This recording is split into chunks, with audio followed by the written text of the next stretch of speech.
Madame, Monsieur, bonjour. Merci de nous rejoindre à la une de l'actualité. Début des travaux de la 11e réunion ministérielle du comité des 10 chefs d'État et de gouvernement de l'Union africaine sur la réforme du Conseil de sécurité des Nations unies à Alger. Dans une allocution, le ministre des Affaires étrangères, Ahmed Attaf, a affirmé que l'Afrique veut remédier à l'injustice historique à l'égard du continent africain au sein du Conseil de sécurité.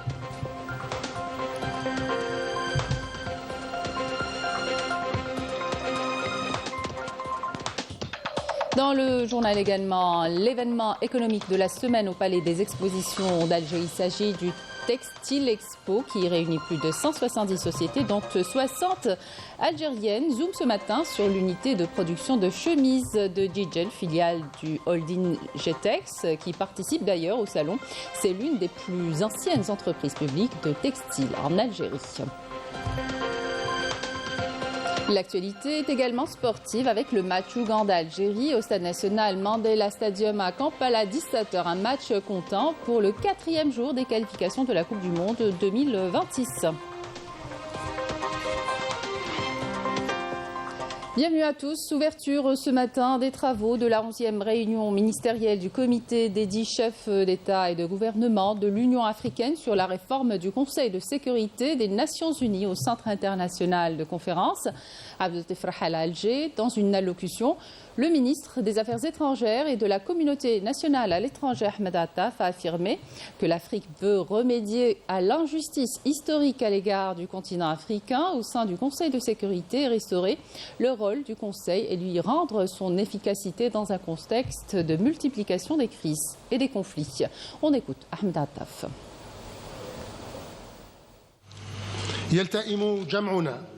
Nous nous réunissons dans un contexte international complexe.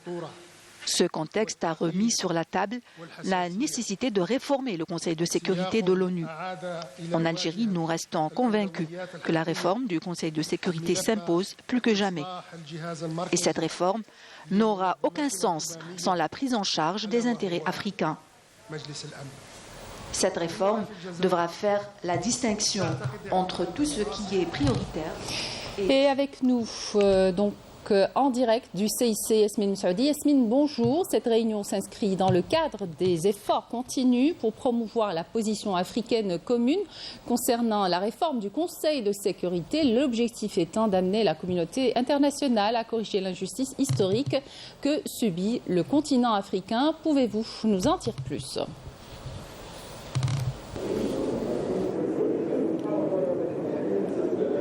Bonjour Amina. Alors effectivement, aujourd'hui, l'Algérie accueille les représentants de plusieurs pays africains pour discuter de la réforme du Conseil de sécurité de l'ONU. L'Algérie milite pour un Conseil de sécurité plus juste et représentatif des réalités actuelles. Alors parmi les principaux axes débattus lors de cette rencontre, la promotion de la paix, la défense des aspirations africaines, le respect de la souveraineté des États africains et le recours au dialogue inclusif, mais aussi remédier à la non-représentation de l'Afrique parmi les membres permanents du Conseil de sécurité de l'ONU. L'Algérie a insisté sur la nécessité de cette réforme pour corriger les injustices historiques envers l'Afrique, soulignant l'importance de l'unité africaine et du soutien international. Les discussions se poursuivent actuellement à huis clos, des discussions visant à formuler des recommandations concrètes pour renforcer la position africaine et initier des changements significatifs au sein du Conseil de sécurité des Nations Unies. Yasmine Msaoudi, merci pour tous ces détails. Cette réunion se tient en une conjoncture délicate marquée par de sérieuses menaces. La dernière en date étant la violation continue des résolutions du Conseil de sécurité de l'ONU par l'occupant sioniste, malgré la dénonciation et les multiples appels internationaux à prendre des mesures immédiates et efficaces pour mettre fin à l'agression barbare à Gaza. Marine Damis.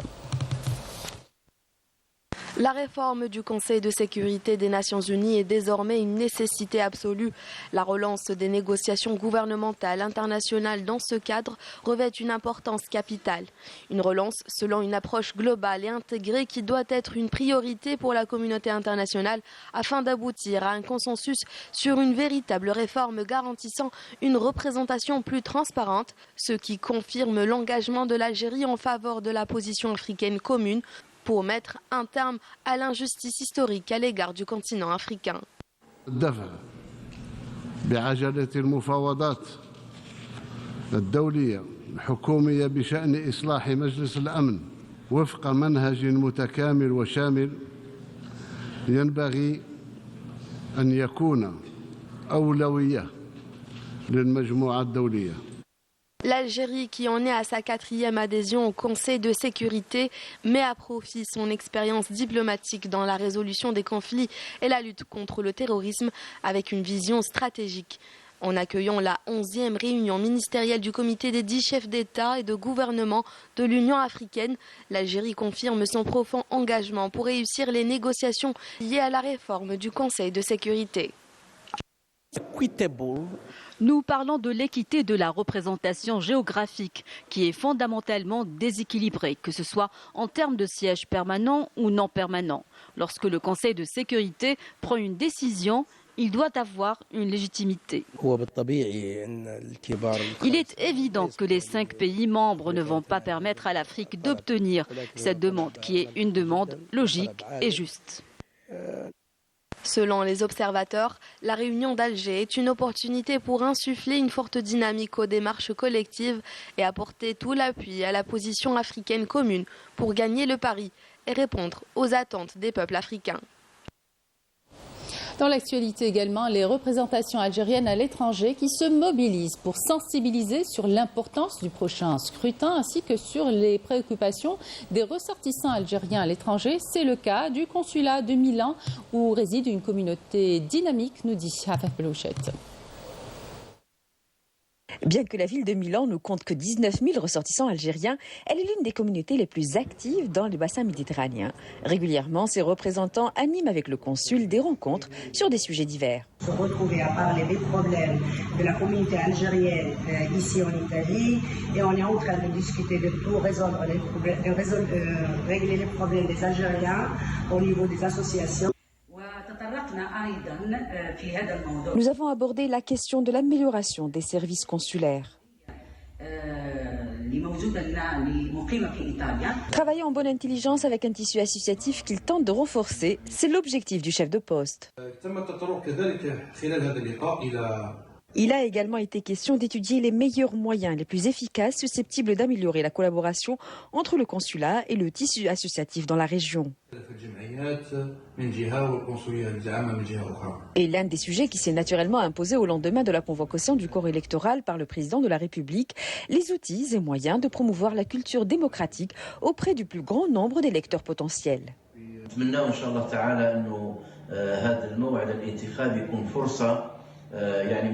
Nous espérons, Inch'Allah, que ce rendez-vous électoral soit une occasion renouvelée qui renforce les sentiments d'appartenance du citoyen algérien ici, dans le nord de l'Italie, et sa fierté de ses institutions, des institutions de son pays, et qu'il accomplisse son devoir, car si voter est un droit, il est en réalité un devoir qui incombe tout citoyen algérien, et nous les appelons à participer activement afin d'assurer le succès de ce rendez-vous.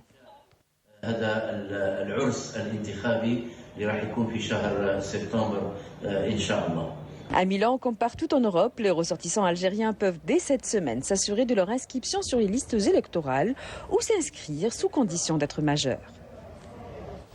Les Chibani au cœur d'une opération visant à les rapprocher de leur pays d'origine. Après un premier départ vers Annaba, un second groupe d'une centaine de personnes a embarqué samedi soir depuis Roissy-Charles de Gaulle en direction de Tlemcen.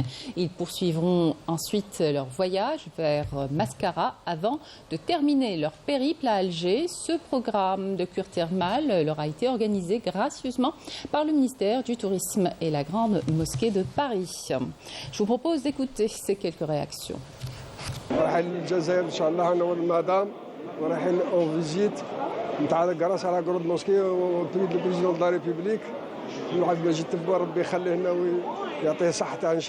D'avoir fait ce geste, vraiment c'est quelque chose. De toute façon, depuis qu'il est au pouvoir, il fait plein de bons gestes envers tous les Algériens. Franchement, il ne nous oublie pas. Et on est très contents. Il a fait des gestes pour la jeunesse, il a fait des gestes pour les vieux, enfin je dis les personnes âgées. Vraiment, c'est très sympa. Je voudrais remercier le gouvernement algérien et notamment Abdelmajid Tebboune qui a l'initiative et qui nous a permis aujourd'hui de réaliser ce projet. Je voudrais remercier également la Grande Mosquée de Paris, et l'association Awassir qui est à la barre. Et tout ce travail, on voudrait les remercier parce que c'est un grand honneur pour nous d'aller visiter notre Algérie et d'essayer de renouer un peu les liens entre la France et l'Algérie parce qu'on est des expatriés. Et aujourd'hui, on est très content d'aller visiter notre pays. Je trouve que c'est une excellente initiative pour les gens d'un certain âge, les plus jeunes, les plus âgés. Et aussi, je pense qu'il y a une autre initiative qui est intéressante, c'est la colonie de vacances pour les enfants français, qui sont nés en France, pour mieux connaître le pays. Je pense que c'est très bien. Ça les réconcilie avec leur propre culture. Et qui est réconcilié avec sa culture est bien dans sa tête, je veux dire, il s'intègre plus facilement. Je remercie 1000 fois les organisateurs parce que c'est vraiment du baume au cœur. De retourner en Algérie, c'est toujours un plaisir. ونشكر رئيس الجمهورية عبد المجيد تبون على هذا النظام اللي داره للجالية الجزائرية. ألف شكر كل اللي ساهم معنا في هذه الرحلة ونتمنى إن شاء الله بلادنا توجور تكون طالعة وتوجور تكون مليحة بلادنا. Avec tous les copains, on va partir au bled avec tous les amis. Alhamdulillah. J'espère que ça va se reproduire une autre fois, Inch'Allah. L'actualité marquée ce lundi par l'ouverture au Palais des Expositions d'Alger de la 7e édition du Salon international du textile, habillement, cuir et équipement, présenté comme le plus grand salon du secteur du textile en Algérie. Textile Expo réunit plus de 170 sociétés, dont 60 algériennes et 110 étrangères venant notamment de Chine, de Turquie ou encore d'Italie. Filiale du holding Getex, l'unité de production de chemises de Gigel ex Sonac prend part au salon, riche d'un parcours de 60 ans. Cette unité, qui emploie 183 employés, produit actuellement 1000 articles par jour. Elle fournit des chemises et chemisettes aux différentes institutions nationales et au grand public. Les responsables de cette unité ambitionnent de conquérir les marchés internationaux. Reportage à Malborba.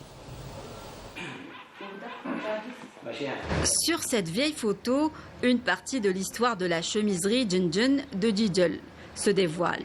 L'une des plus anciennes entreprises publiques de confection et d'habillement en Algérie. Une entreprise au parcours riche qui a fait ses preuves depuis 1964. Après plusieurs fusions, Sonitex, Ecotex, leur chemiserie de Gigel, actuellement, en 2018, c'est le PECH SPA Unité Gigel. On est affilié au groupe Getex. Concernant la matière première utilisée dans notre unité, c'est à 90%. Bon, elle est nationale de production locale par Tayal SPA, le groupe Texag, qui fait partie du holding Getex, et TDA. Aujourd'hui, elle dispose d'une capacité de production moyenne de 1000 chemises et chemisettes par jour. Actuellement, on est en train de produire des chemises et chemisettes pour les corps institutionnels ainsi que pour le grand public. Notre unité est marquée par la bonne qualité. Elle fait partie des meilleures unités comme des unités qui produisent de bonne qualité. Concernant la chemise et la chemisette. C'est 200 000 articles par année. C'est les contrats commerciaux مع entreprise نفطال وزارة الدفاع الوطني la direction générale sortie nationale المديرية العامة للأمن الوطني خطوط الجوية الجزائرية إيراجيري. Derrière le succès des chemises de l'usine de Gigel, un personnel dévoué qui fait preuve d'un savoir-faire avéré. Je suis là depuis 1981, je suis chargé de la formation Actuellement, je dirige la salle de cours. Pour moi maintenant, c'est ma maison. Je fasse le temps que je fasse ici, je ne le fasse pas à la maison. Actuellement, 183 employés font tourner cette unité, dont une majorité de femmes.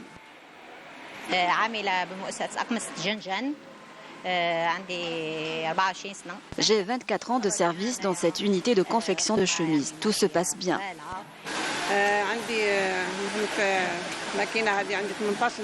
Cela fait 18 ans que je suis piqueuse spécialisée. Cette machine automatique nous permet de confectionner 700 à 800 poches par jour.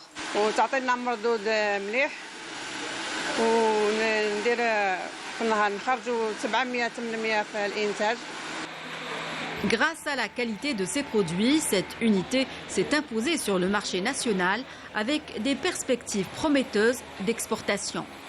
On veut conquérir le marché international via le holding GTEX par la participation aux différentes foires et expositions internationales comme le Sénégal, la Mauritanie, l'Afrique du Sud. Par le passé, on a fait l'exportation pour la France. Depuis 1964, à nos jours, que de chemin parcouru. Au programme prochainement, un projet d'extension. Objectif, élargir la gamme de produits, augmenter la capacité et recruter davantage de main-d'œuvre locale. Alors que le mercure ne fait que grimper ces dernières semaines, l'Algérie se prépare pour éviter l'épisode de feu de forêt. À Boumerdès, un important plan a été mis en place pour lutter contre ce phénomène avec l'implication citoyenne. Explication dans ce reportage de Majda Djahmouna. Avec un couvert forestier de 23 000 hectares, riche de par sa biodiversité, ce trésor naturel représente 16% de la superficie de la wilaya de Boumerdès. La conservation des forêts de cette wilaya axe ses efforts sur la préservation de cet écosystème, notamment des feux de forêt qui sévissent durant la saison estivale. À cet effet, un plan rigoureux a été mis en place. Parmi les mesures prises par la conservation des forêts, on a le volet juridique, le volet organisationnel et le volet opérationnel. Le volet juridique comprend plusieurs arrêtés signés par M. le Wali de la Wilaya et portant la création de différents comités qui interviennent sur le terrain localement. Actuellement, on a éradiqué 9 décharges sauvages, il nous reste 3 uniquement. Et on a recensé cette année 13 postes avancés. La lutte contre les feux de forêt nécessite également un accès facile pour les véhicules d'intervention. C'est pourquoi un programme DFCI Piste a été tracé. Les travaux toujours en cours ont atteint un taux d'avancement de 52%.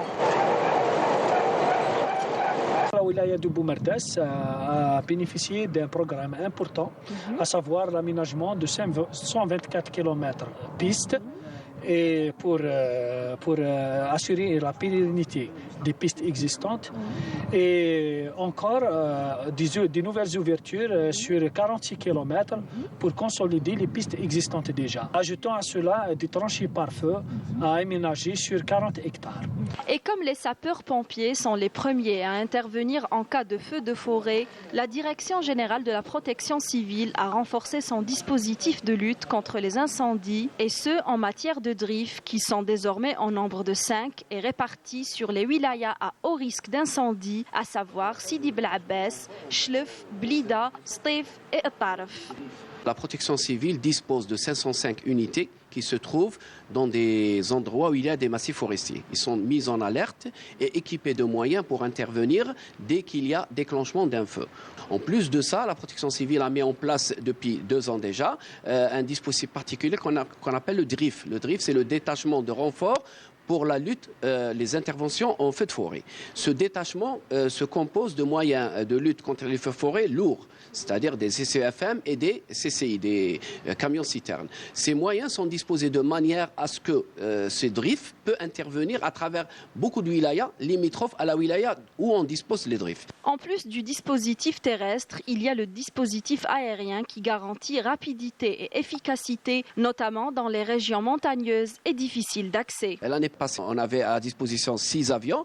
Cette année, c'est 12 avions qu'on a disposés à travers 3 wilayas, au niveau de la wilaya de Annaba, au niveau de la wilaya de Béjaïa et au niveau de la wilaya de Moustaganem. Chaque aéroport dispose de 4 avions en plus des moyens aériens que l'armée nationale peut mettre à notre disposition. Le plan de prévention et de lutte contre les feux de forêt nécessite aussi des moyens humains pour agir sur le terrain. La direction de la protection civile mobilisera à cet effet 20 000 agents. Le plan de lutte contre les incendies de forêt il est basé sur plusieurs moyens. Sur le moyen humain, on va mobiliser 20 000 agents de la protection civile.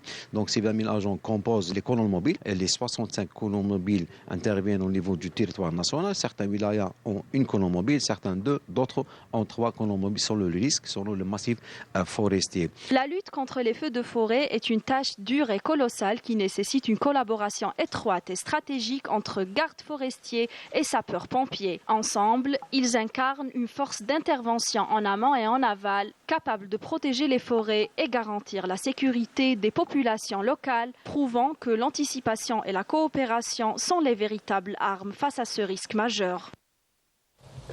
Justice à présent, le parquet de la République près le tribunal de Constantine a annoncé hier dans un communiqué que 15 autres mis en cause ont été placés en détention provisoire pour actes de violence et de vandalisme survenus récemment au stade du Shahid Hamlaoui de Constantine. Les mis en cause ont été déférés devant le parquet contre lesquels une information judiciaire a été ouverte pour crimes de mise en feu des biens de l'État et d'actes de vandalisme et de destruction portant préjudice à la sécurité et à l'ordre public commis dans le cadre d'un groupe criminel organisé. Outre les délits d'incitation à la haine et à la violence, création, gestion et supervision d'un compte électronique destiné à la publication d'informations et d'idées incitant à la discrimination et à la haine, agressivité et violence avec préméditation contre des agents de la force publique durant l'accomplissement de leur mission et port d'armes blanches.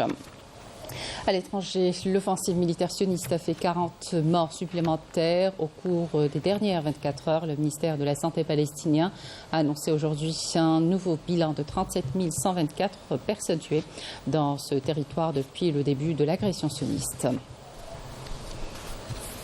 Les élections européennes ont été marquées par une poussée de l'extrême droite dans plusieurs pays, mais sans bouleverser les grands équilibres à Bruxelles.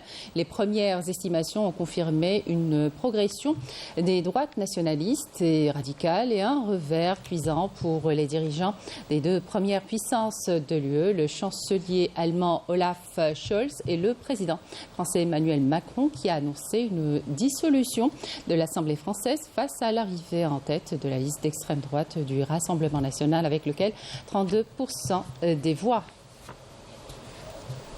Retour au pays pour parler sport, football. L'équipe nationale est à Kampala en prévision de son match contre la sélection ougandaise prévue aujourd'hui.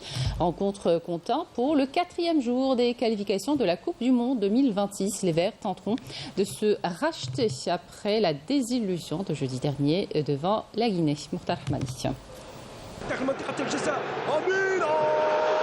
Renouer avec le succès après la déception de jeudi dernier face à la Guinée, c'est l'objectif de la sélection nationale dans ce déplacement périlleux à Kampala, où elle doit y affronter l'Ouganda qui s'est relancé en disposant du Botswana à domicile, 1-0.